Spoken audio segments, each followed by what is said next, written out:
Naku, may trap doon. Nakita sila. Napupa. Nangalati na ang buhay. At ang Lord Ferreiro na rin wala. At mukhang sino nga ba ang makakuha nito kasi pumasok na si Edward. Hatred makakuha yung kill onto the excavator of Blacklist. Pero ang Lord sees and Zui pa din. Siya ang makakakuha.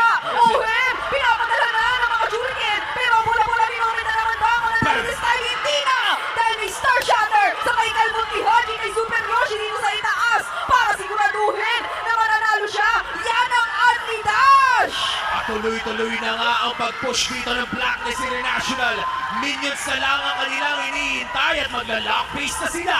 This time around, sa muling pagkikita, mukhang Blacklist International naman ang magiging masaya.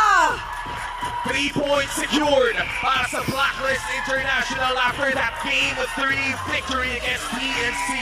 1-1 ang naging score. Pangalawang pagkikita, panalo na ang Agents.